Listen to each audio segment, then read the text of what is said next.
They called it the battle that shouldn't have happened. In the final desperate months of World War II, a handful of Allied troops found themselves defending a crumbling medieval fortress, side by side with German soldiers, against the fanatical remnants of the SS. It wasn't strategy. It wasn't politics. It was survival. Inside the ancient walls of Castle Itter in Austria, American GIs and Wehrmacht officers, sworn enemies only days before, fought shoulder to shoulder to protect a group of French VIP prisoners from Hitler's most loyal fanatics. How did enemies become allies in a single night? And how did this bizarre alliance turn one forgotten castle into the stage for one of the strangest, most inspiring last stands in history? This is the story of the day war itself bent the rules of loyalty, honor, and humanity. Hey everyone. If stories like this blow your mind as much as they do mine, make sure to hit that like button, subscribe, and turn on the bell so you don't miss the next episode. These real, untold moments of history deserve to be remembered, and your support helps keep them alive. All right, let's dive in. By May of 1945, Europe was a continent on fire and ash. The war that had consumed the world for 6 relentless years was finally cracking at its edges. The once mighty Third Reich was collapsing like a dying star, brilliant, furious, but doomed. Entire divisions had surrendered. Others simply vanished into the forests, trying to outrun both the Allies and their own conscience. Cities lay in ruins. Roads were flooded with civilians pushing carts piled with whatever fragments of life they could salvage. Amid all this chaos, there were still pockets of men who refused to accept the war was lost. Fanatical SS units roamed the countryside, hunting deserters, executing civilians, and promising to fight to the last bullet. It wasn't strategy anymore. It was madness wearing a uniform. Across the American lines, soldiers who had survived Normandy, the Ardennes, and the Rhine could sense that victory was close. Yet somehow, it didn't feel like victory at all. Every day brought new rumors. Hitler was dead. No, he'd escaped to the Alps. Berlin had fallen. Or maybe it hadn't. The fog of war had never been thicker, and in that confusion, entire towns found themselves cut off, leaderless, and terrified. Units that should have been on leave were suddenly fighting ghost battles against enemies who didn't know when to stop. The Allied advance had slowed, not from resistance, but from disbelief. Disbelief that the nightmare was finally ending. But deep in the Austrian Tyrol, in a small ancient fortress perched above a quiet valley, one last battle was about to ignite. Not between Allies and Axis, but between belief and humanity itself. The fortress was called Itter Castle, a stone relic from another age, complete with towers, a drawbridge, and thick walls built to keep out medieval armies. For years, it had served as a prison for some of France's most important captives, politicians, generals, even celebrities taken as hostages by the Nazis. But by early May, their guards had fled. The war outside was collapsing faster than the prisoners could comprehend. The SS units nearby were in retreat, but retreat didn't mean mercy. For the French prisoners trapped inside, the absence of guards didn't mean freedom. It meant they were now targets. Somewhere in the woods below, remnants of Hitler's most loyal soldiers were regrouping. And those men had no intention of letting anyone who had defied the Reich live to see peace. Elsewhere, American tanks were rumbling through Austrian villages, their crews expecting to find surrendering soldiers and white flags. What they didn't expect was to stumble into a situation so absurd it sounded like fiction, one where German soldiers would ask them for help against the SS. Because while most of the world believed the war was ending, in the shadow of the Alps, one final, surreal battle was forming. And soon, Itter Castle, a place that had stood for centuries, would witness something no one could have imagined. Americans and Germans, enemies since the war's first day, standing shoulder to shoulder, guns drawn, ready to fight together for a cause that transcended flags. The war was ending, but for a few men it was about to begin all over again. High in the green folds of the Austrian Alps, surrounded by pine forests and mist, stood Itter Castle, a place that looked like it belonged to another century. Stone walls thick as history itself, watchtowers clawing at the sky, and a single winding road that led to its massive iron gate. For centuries it had served as a fortress, a home, even a tourist site. Inside those cold stone walls were some of the most famous names in France. Former Prime Ministers Paul Reynaud and Édouard Daladier, generals like Maurice Gamelin, and even personal friends of Charles de Gaulle. There were writers, athletes, and civil servants, all people who had once shaped the destiny of their nation, now reduced to numbers behind barbed wire. For the guards, it was a trophy cabinet of French leadership. For the prisoners, it was a surreal limbo, a place where time seemed frozen, and every rumor from the outside world felt like a flicker of hope in the dark. Life inside Itter Castle was strange, even by the standards of a Nazi prison. Unlike the horror camps scattered across Europe, the prisoners here were not starved or worked to death. They were fed decently, allowed to read, even to play tennis in the courtyard. But that small comfort only deepened the unease. They knew why they were being kept alive. They were bargaining chips, leverage for Hitler's collapsing empire. If the Reich fell, their lives would likely be the first to end. The SS had a brutal habit of erasing evidence when defeat loomed. And as spring turned to May 1945, the signs of collapse were everywhere. Allied bombers thundered overhead daily. German soldiers streamed past the castle gates in retreat. The guards themselves had grown anxious, listening to whispers of American tanks only days away.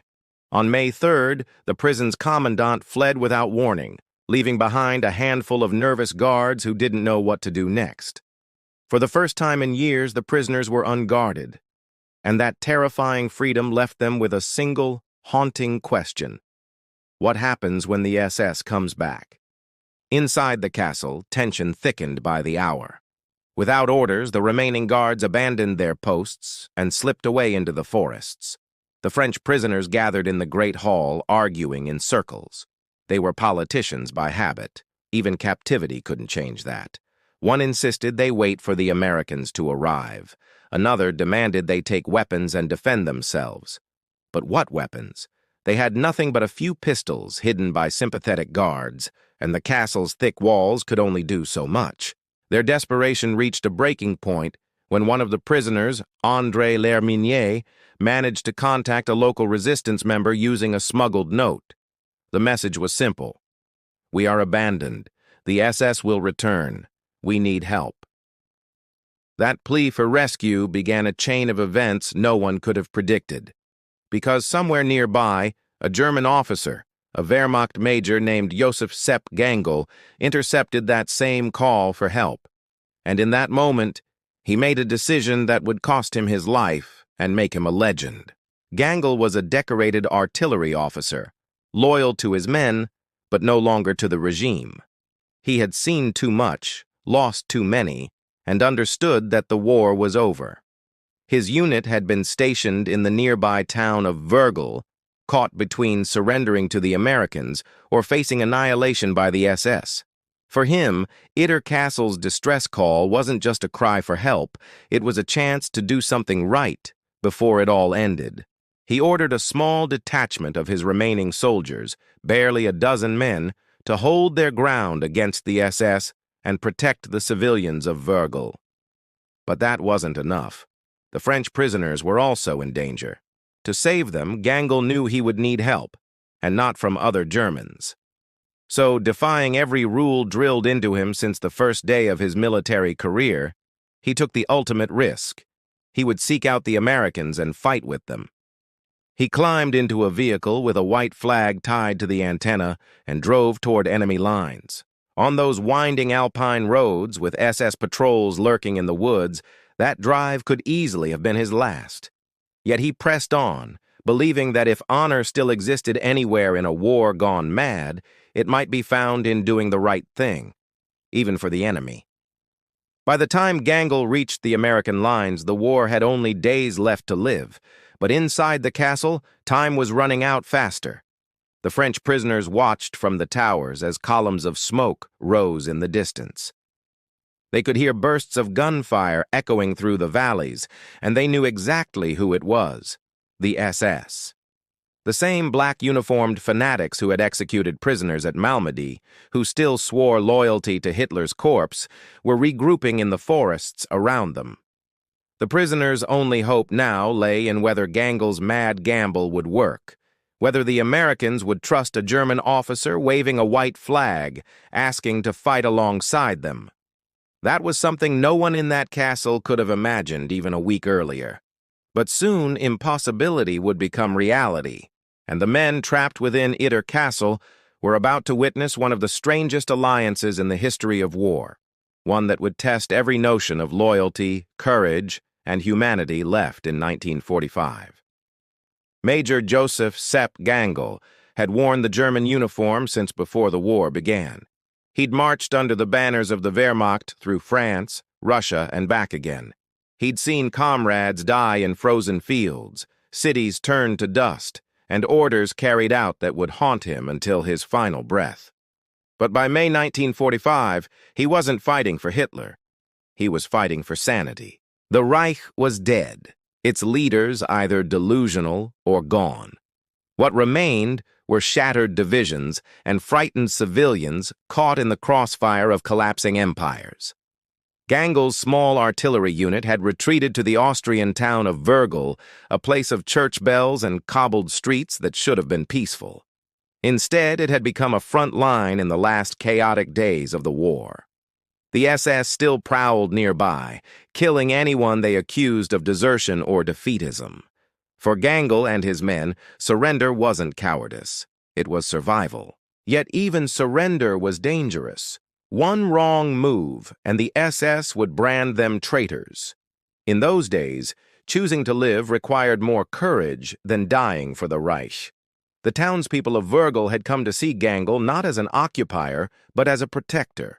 He had quietly defied SS orders to destroy bridges and infrastructure, knowing the war's end would come soon and that destroying the town would only punish innocents.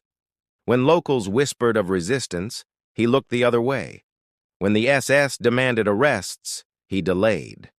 Every small act of defiance chipped away at his own safety, but it also built something he hadn't felt in years: trust. He was a German officer, yes, but one who had remembered he was human first. So when he heard that a group of French VIP prisoners, people who had once been the faces of democracy, now stranded in a medieval prison, were awaiting execution at the hands of the SS, his decision came swiftly. "If I can save them," he told one of his sergeants, "then maybe not everything we've done will be for nothing." It was a sentence that carried the weight of 6 years of war, and perhaps a lifetime of guilt. Still, even a man with courage needs allies. Gangl knew he couldn't stand against the SS with a handful of exhausted soldiers. He needed the Americans, the same men he'd spent years fighting.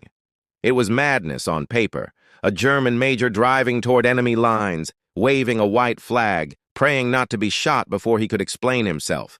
But war had already lost its logic. So, on May 4, 1945, Gangl climbed into an open-top Kubelwagen, tied a sheet to a stick, and drove straight toward the rumble of American tanks. The air was cold and sharp, filled with the smell of smoke and rain. His men watched him go, some saluting, others just standing in silence, not sure if they would ever see him again. The road wound through forests where SS patrols were rumored to be hiding. Every corner could have been an ambush. Every farmhouse could have held a fanatic with orders to shoot deserters on sight. But somehow Gangl made it through, not because fate protected him, but because both sides were too exhausted to keep killing. When he finally reached the American forward line, he found himself staring down the barrels of machine guns from Company B, 23rd Tank Battalion of the 12th Armored Division, battle-hardened men who'd been told to trust nothing that wore gray. At their head was Captain John C. Jack Lee, Jr., a rough, outspoken tank commander from Pennsylvania who had seen enough combat to make him suspicious of everything. When a German officer walked toward him with his hands raised, Lee's first instinct was to bark, "You've got 30 seconds to explain before we open up." Gangl, fluent in English, wasted no time. He told them about the castle, the French prisoners, the approaching SS, and his own men willing to fight against them. Lee didn't quite believe it at first. It sounded like a trap, the kind of desperate ploy the SS had pulled before. But something about Gangl's manner convinced him. Maybe it was the exhaustion in his eyes or the quiet urgency in his voice. Whatever it was, Lee took a gamble of his own. He agreed to help. "All right," he said. "Let's go save your castle." In that moment, a partnership was born that defied everything the war had stood for. A German major and an American captain, men trained to kill each other, now united by something far more powerful than orders: the need to protect the innocent. As their tanks rolled back toward Wrgl, the scene must have looked surreal. American Shermans with white stars painted on their hulls driving beside Wehrmacht trucks, their machine guns all pointed in the same direction. Soldiers who only days ago would have shot each other on sight now shared cigarettes and traded wary glances. There was no trust, not yet, only necessity. But as the convoy wound its way through the narrow alpine roads, something began to shift. They passed civilians waving white flags, cheering not just for the Americans, but for Gangl too. The war that had split Europe into conquerors and conquered had, in this small corner of the Alps, blurred into something else entirely. For once, the line between enemy and ally no longer mattered. What mattered was what came next, because somewhere ahead in the fog and the silence, the SS were preparing to strike. And for the men now driving toward Itter Castle, the strangest alliance of the Second World War was about to face its first true test. When Captain Jack Lee and Major Josef Gangl reached the outskirts of Wrgl, it felt as though they'd driven straight into the pages of some alternate history, a version of the war where logic had been left behind. The American tanks rolled through narrow cobblestone streets, past cottages where civilians peered out from behind curtains, unsure whether to cheer or hide. Beside them, Gangl's handful of Wehrmacht soldiers followed nervously, their faded field gray uniforms standing out sharply against the olive drab of the Americans. To anyone watching, it looked absurd. The flags, the insignias, even the languages were wrong. And yet, somehow it worked. The townspeople quickly realized what was happening.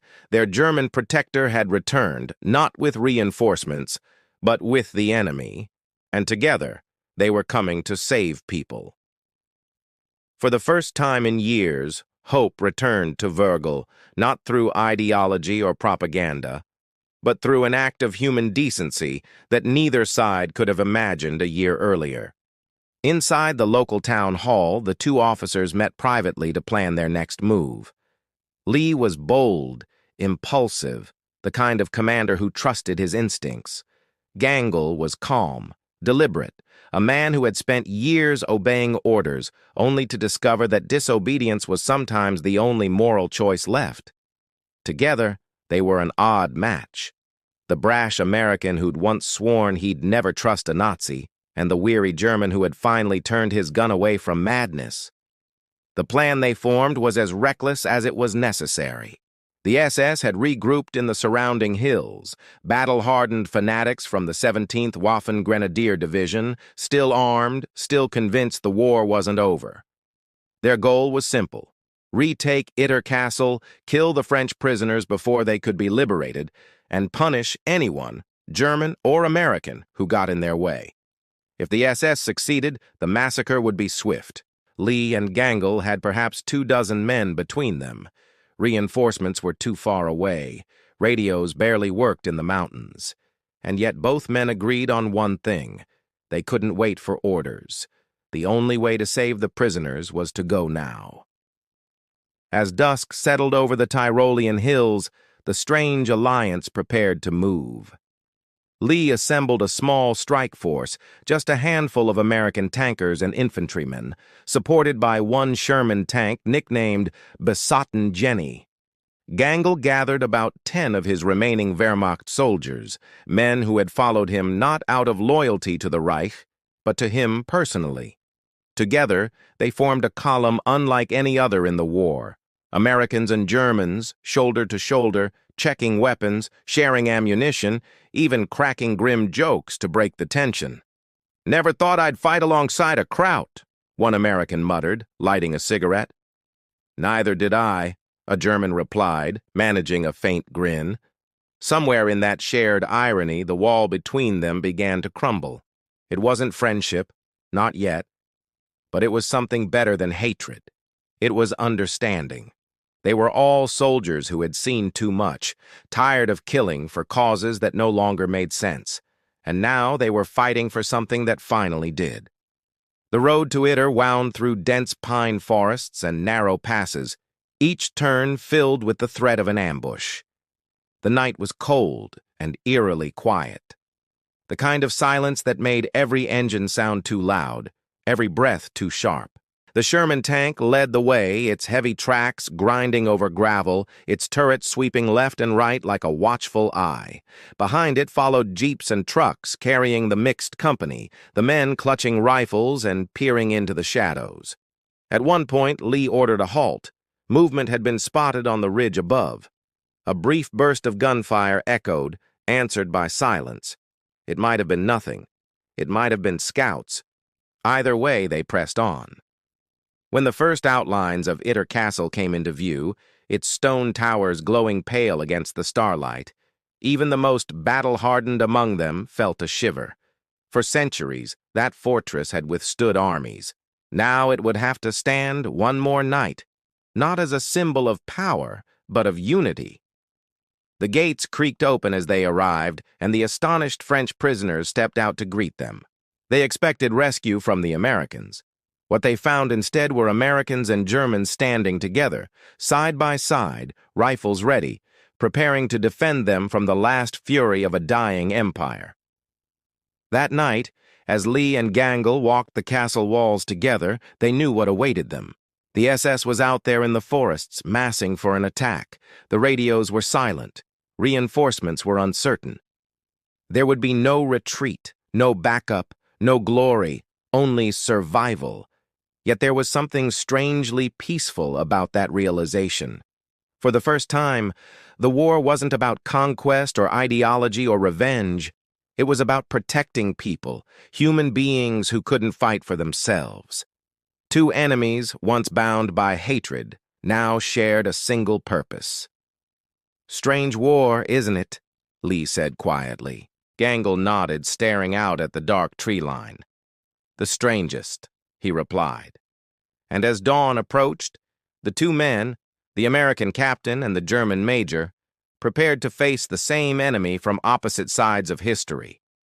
At dawn, a cold mist hung over Itter Castle, curling around its towers like smoke from an invisible fire. The valley below was quiet, too quiet. To the men inside the fortress, that silence wasn't peace. It was the kind that comes before chaos. The courtyard was alive with movement. American and German soldiers worked side by side, stacking ammunition crates, reinforcing doorways, dragging sandbags into place. It looked less like a garrison and more like a desperate workshop of survival. Captain Jack Lee, his uniform dusted with mud and exhaustion, paced between them, barking orders one moment and cracking dry jokes the next. "If we're going down," he said, grinning faintly, "we're going down looking good." His men laughed, not because it was funny, but because laughter helped them forget the odds. Nearby, Major Josef Gangl oversaw his own small group, Wehrmacht soldiers now fighting to protect French prisoners from the SS. It was a sentence that would have sounded insane a month ago. Now, it was just reality. The castle itself became their weapon. Its thick medieval walls, once built to resist knights and catapults, were now bristling with rifles and machine guns. The ancient gatehouse was fortified with overturned wagons. Windows became firing ports. The Americans set up a 50 caliber Browning machine gun on the highest tower, its long barrel aimed down the forest road. Gangl's men took the lower levels, covering the approaches from the east. It wasn't much, but it was enough to make the SS bleed if they came charging up the slope. And everyone knew they would come. In the distance, through the morning haze, the dull thump of artillery echoed faintly, a reminder that the war outside still raged, even as it died. Inside the castle walls, the air was thick with tension. Even the French prisoners, who had once lived lives of luxury and power, now rolled up their sleeves to help. They carried ammunition, fetched water, and hauled debris. Paul Reynaud, the former French prime minister, worked beside American privates as if rank no longer existed. For once, there were no politicians, no soldiers, no prisoners, just people trying to survive the same sunrise. Yet beneath the unity was fear. The men knew the SS were close enough that every sound from the forest made them tighten their grip on their rifles. Scouts reported seeing dark figures moving through the trees at night, and the locals had whispered warnings. "They're coming." There was no illusion about what that meant. These weren't regular German troops. To them, the castle's defenders were traitors, Americans, yes, but also Germans who had betrayed their oath. There would be no quarter given, no prisoners taken. That knowledge bound Lee's and Gangl's men together more tightly than any treaty ever could. "We're all on the same side now," Lee told them that evening, "the side that's still human." Those words, simple and unpolished, carried more weight than any speech. Even the French prisoners fell silent hearing them. For a moment, everyone realized they weren't just defending a castle. They were defending a line in the sand between civilization and the madness that had consumed Europe.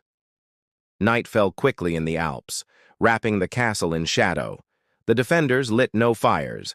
They could hear the SS moving now, distant voices, the faint grind of metal on gravel, the unmistakable clatter of tank treads echoing through the woods.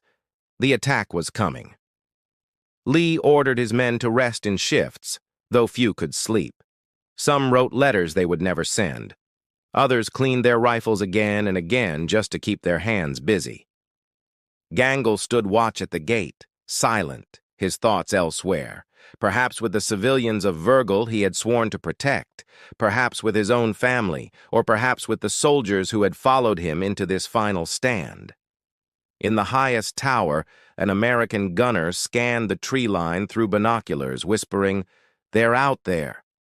And somewhere beyond that darkness, the SS were indeed gathering, ready to erase this small, impossible alliance from history. But what they didn't know was that this fortress, this strange coalition of enemies turned brothers, was ready to fight with every breath they had left.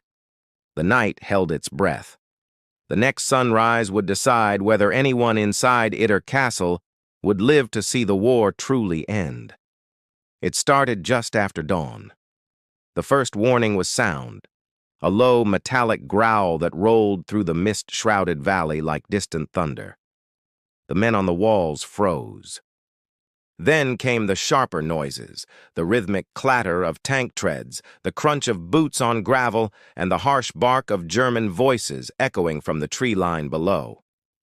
The SS had arrived.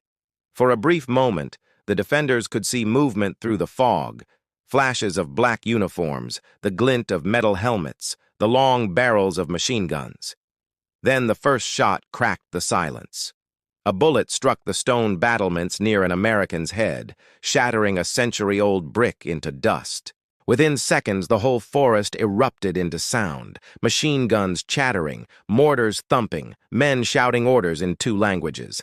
The battle for Itter Castle had begun. Captain Jack Lee darted between defensive positions, shouting over the roar of gunfire, "Hold your fire until you see movement!" The castle's walls shook as mortars exploded nearby, showering the courtyard with dirt and stone. From the tower, an American gunner opened up with the .50 caliber Browning, cutting through the morning haze with long bursts that sent the SS diving for cover. Major Josef Gangl stood near the main gate, directing his small band of Wehrmacht soldiers, who now fought shoulder to shoulder with the Americans. It was a sight that would have seemed impossible anywhere else, gray and green uniforms firing side by side at the same enemy. "Keep your heads down!" Gangl shouted in German, then switched to English. "They are trying to flank right!" The coordination between the two sides was improvised, chaotic, and yet, somehow, it worked. The defenders were outnumbered at least 10-1, but the castle's ancient design turned out to be its greatest weapon. Its walls absorbed punishment that would have shredded sandbag trenches. The narrow approach made the SS advance costly. Every step forward came at the price of another man. But the SS were relentless. They pressed the attack with fanatical fury, pouring rifle and machine gun fire into every window and opening. Grenades burst against the walls, sending fragments ricocheting through the courtyard. A mortar shell struck one of the towers, collapsing part of the parapet in a cloud of dust. Still, the defenders held. Inside, the French prisoners, politicians, generals, and intellectuals, huddled in the main hall, listening to the thunder outside. For the first time, they truly understood the price of the freedom they'd been praying for. Some refused to stay idle. Jean Barotra, the former tennis champion of France, insisted on carrying ammunition up the stairs to the firing lines, weaving through bursts of gunfire as calmly as if he were crossing a court at Wimbledon. The absurdity of it all wasn't lost on anyone. American GIs fighting beside German soldiers to protect French VIPs, while SS fanatics tried to kill them all. It was a scene so surreal that history itself would struggle to make sense of it later. Yet in that moment, none of them were thinking about history. They were just trying to survive another minute. By midday, the castle's defenders were running dangerously low on ammunition. Every bullet fired was one less they could spare, and the SS knew it. Their attacks came in waves, probing, retreating, then hammering again.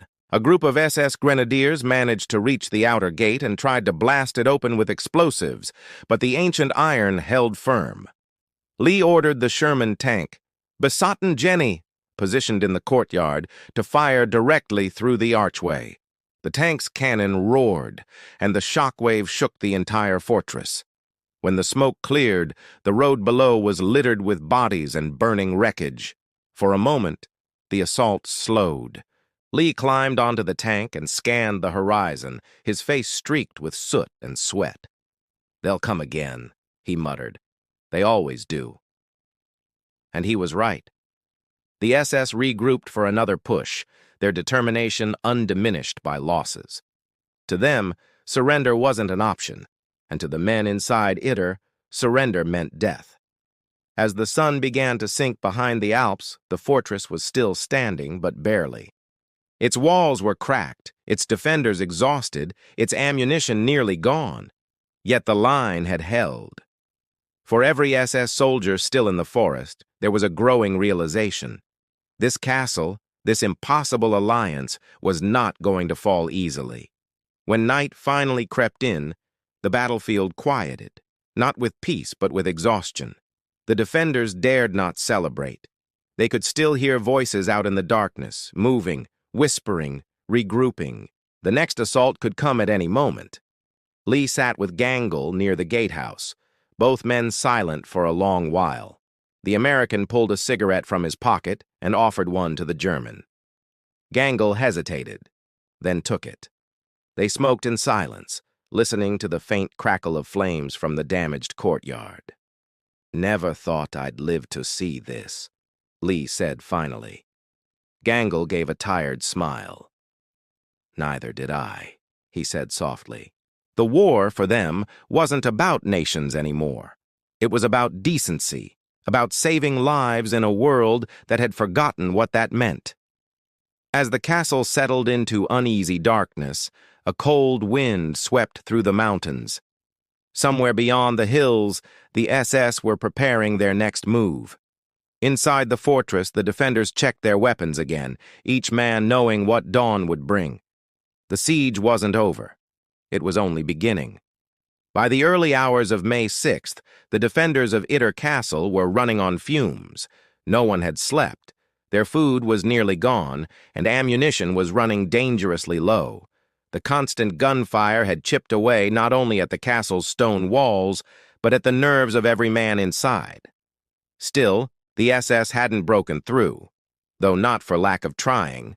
Dozens of bodies now littered the approach road below the fortress, the aftermath of their repeated frenzied assaults. But even in that eerie silence between battles, the defenders knew the next attack would be worse. The Waffen-SS were gathering again in the forest, regrouping under cover of darkness. Inside the courtyard, Captain Jack Lee studied the map spread across an old wooden table lit by a single flickering lantern. "They'll hit us at dawn," he said flatly. Major Josef Gangl nodded in grim agreement. Both men understood what that meant. If reinforcements didn't arrive soon, there wouldn't be anyone left to reinforce. Yet, in the midst of exhaustion and fear, something remarkable was happening. No one talked about surrender. No one even considered it. The line between enemy and ally had vanished completely. There were only defenders now, men bound together not by uniforms but by survival and trust.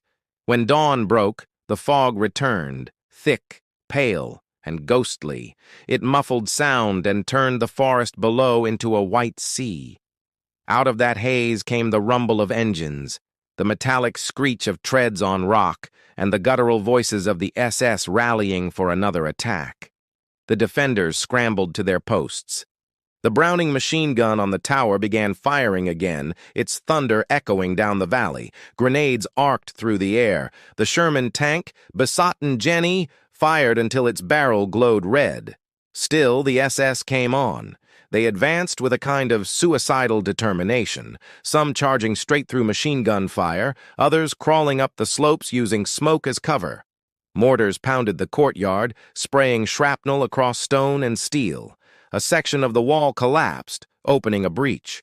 Lee's men rushed to plug it, tossing sandbags into place as bullets snapped overhead. One American was hit, thrown backward by the impact, but another took his place instantly. The defense had become a brutal rhythm. Fire, reload, duck, shout, repeat. Yet, amid the chaos, small flashes of ingenuity began to tip the balance. It started with Sergeant Harry Bass, an American radio operator who realized their line to nearby units was barely functional. The castle's ancient stone walls made transmission nearly impossible, and static drowned out every message. Then he noticed something. An old telephone cable that ran down toward the valley. It had been severed during the bombardment, but one end still worked. Using scraps of wire and parts scavenged from destroyed radios, Bass spliced together a makeshift connection. He managed to raise a faint signal, just enough to reach an Allied outpost miles away. "This is Itter Castle," he shouted into the static. "We're under attack.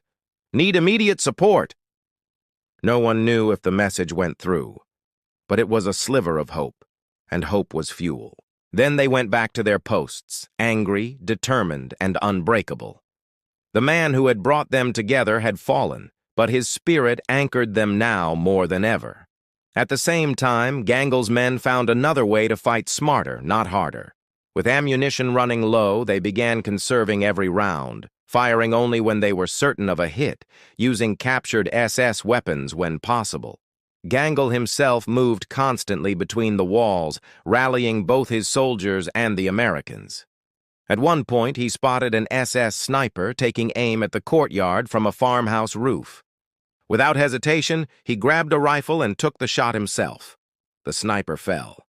Moments later, a bullet ricocheted off the stone beside Gangl's head, a close reminder that courage always comes with a cost. The cost came not long after. Late that morning, as the SS made another push toward the gate, Gangl saw movement near the entrance. A French prisoner caught in the open. It was Paul Reynaud, the former Prime Minister of France, who had left the relative safety of the hall to help deliver ammunition to the defenders. Without thinking, Gangl sprinted into the open courtyard, bullets snapping around him, and tackled Reynaud out of the line of fire. A split second later, a sniper's round struck Gangl in the neck. He fell instantly. Lee rushed to his side, but it was too late. The German major who had defied the Reich to defend his enemies was gone. The men fought in stunned silence for a moment, as if the air had been knocked out of them. Even the Americans who'd once sworn never to trust a German felt the loss as if it were their own.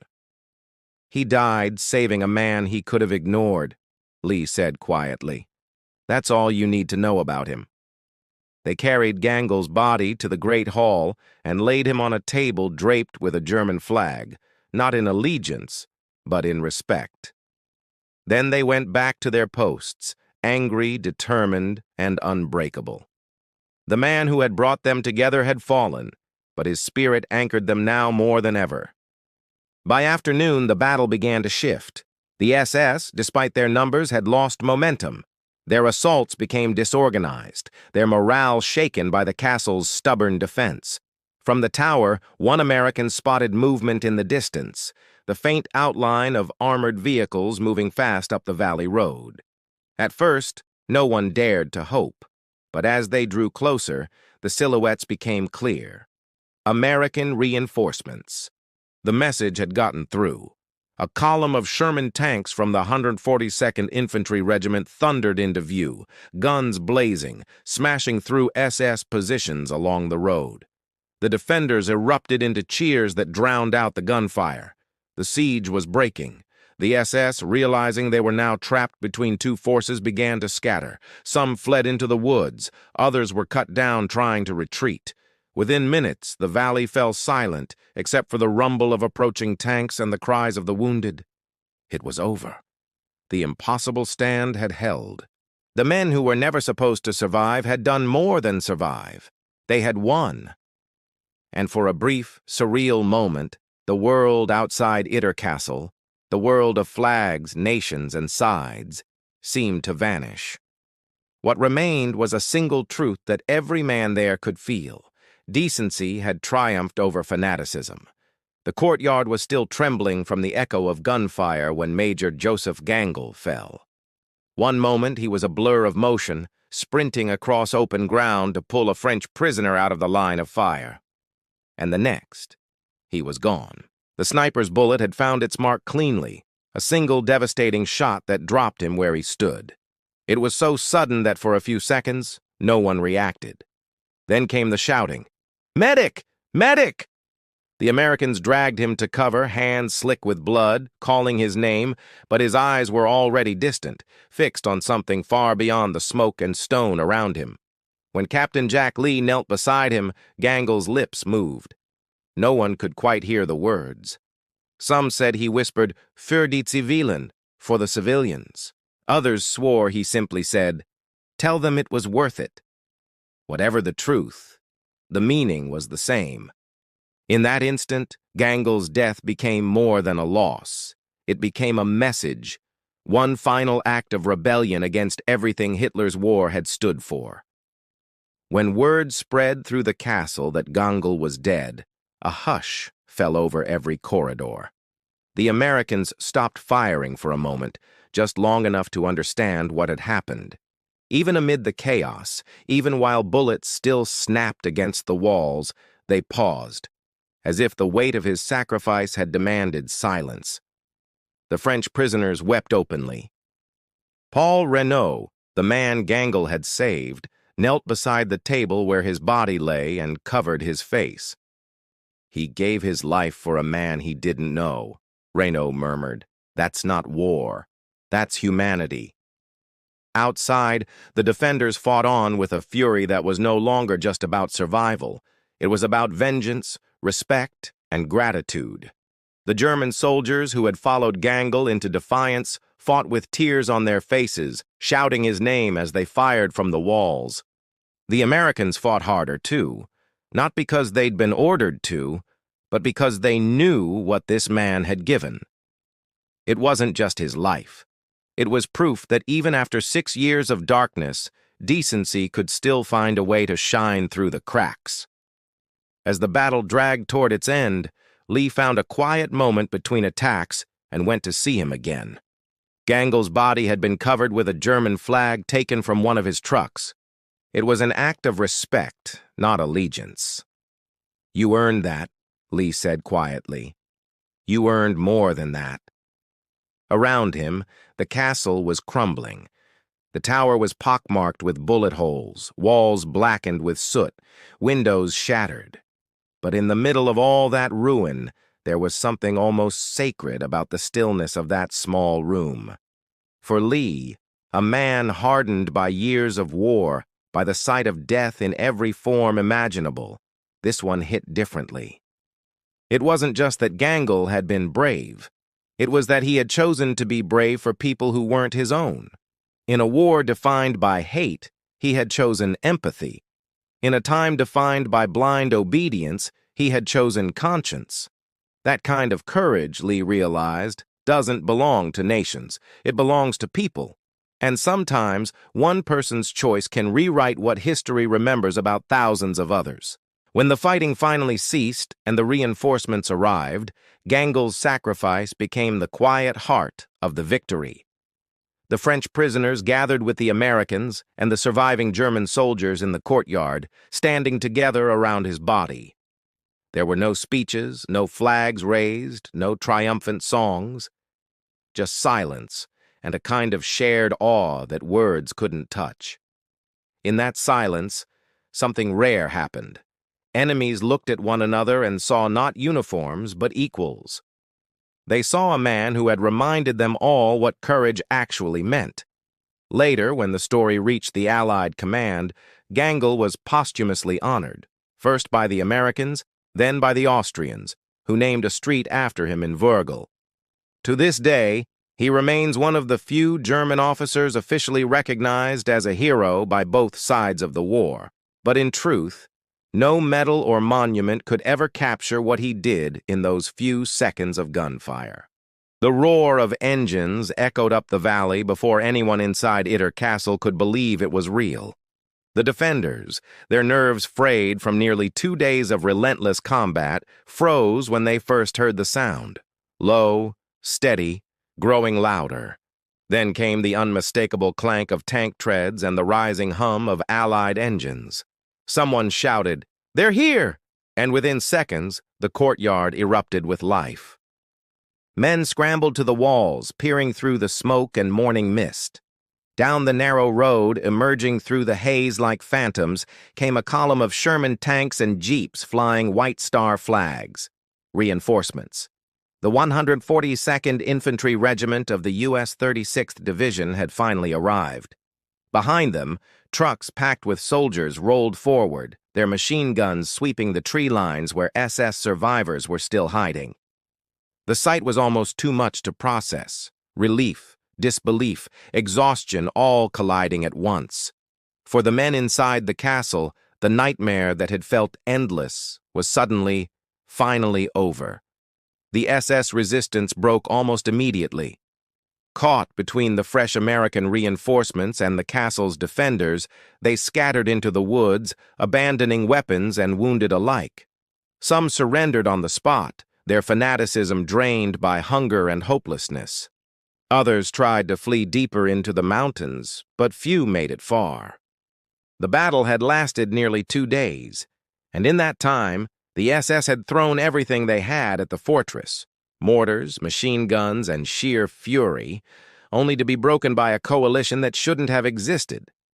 When the first Sherman tank rolled through the castle gates, the French prisoners rushed to meet it, laughing, cheering, some weeping uncontrollably. Former prime ministers and generals, men who had once dined in Parisian palaces, now embraced muddy, exhausted soldiers from Pennsylvania and Texas like long-lost brothers. In the middle of it all, Captain Jack Lee stood beside the smoking wreck of his Sherman, too drained to smile, too stunned to speak. He simply nodded at the arriving troops as if to say, "You're late, but we made it." Then came the quiet, the kind of silence that only follows total chaos. Smoke still drifted from the battlements. The air smelled of cordite and burned wood. The wounded were carried out of the rubble and laid in rows, wrapped in blankets or bandages torn from uniforms. Major Gangl's body remained where it had been placed, covered respectfully by the flag he'd once served under, now transformed from a symbol of tyranny into one of redemption. A young American medic stopped beside him, not knowing who the man was, and whispered, "Rest easy, sir." In that small moment, a gesture between strangers, between enemies, the meaning of the whole battle seemed to crystallize. The war had been about nations, borders, ideologies, but here, at this little castle in the Austrian Alps, it had become about something simpler: people protecting people. The men who had defended Itter weren't thinking of victory or surrender anymore. They were thinking about how close they'd come to being erased, and how somehow, against every law of war and reason, they hadn't been. In the days that followed, word of the battle for Itter Castle spread quickly through Allied ranks. And when reporters finally heard the story, it sounded almost too unbelievable to print. Americans fighting with German soldiers, protecting French politicians from the SS? It defied every headline the war had written for 6 years, yet the evidence was there: the destroyed SS vehicles in the valley, the bullet-riddled castle walls, the testimonies of survivors who couldn't stop repeating the same phrase. It really happened. Captain Lee was recommended for the Distinguished Service Cross, though he reportedly shrugged it off, saying, "The real hero was that German major." The French survivors were airlifted back to Paris days later, greeted as national symbols of resilience. But the men who had saved them, Americans, Germans, and Austrians alike, slipped quietly back into history. The front lines had already moved east. Berlin had fallen. Hitler was dead. For the world at large, the war was over. For the defenders of Itter Castle, it was something else: a strange, shared memory of a moment when the impossible became real. They had fought together, bled together, and in doing so, reminded the world that even in its darkest hour, humanity could still choose decency over destruction. Today, the road to Itter Castle winds quietly through the Tyrolean hills. It looks peaceful now, the kind of place where tourists might stop for photographs, unaware of what happened here. The walls are weathered, the stones covered in ivy, the drawbridge creaking under the weight of time instead of war. Birds nest in the towers where machine guns once stood. The courtyard that had echoed with the thunder of battle now fills with the sound of wind and water trickling from a fountain. To stand there is to feel the eerie stillness of history, that strange calm that only comes after so much noise. The war ended just days after the siege. Within a week, the Reich had surrendered. The guns went silent across Europe. But the echoes of Itter Castle never really faded. What happened here was more than a battle. It was a contradiction so profound that historians still struggle to explain it.